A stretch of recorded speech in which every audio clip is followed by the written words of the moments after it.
night doesn't stop this guy from advertising. It's more of a brand, I think.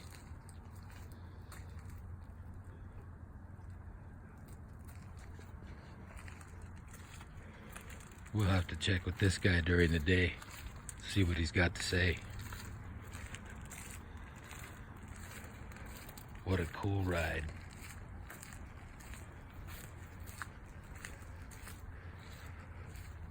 One for all the Steelers fans out there.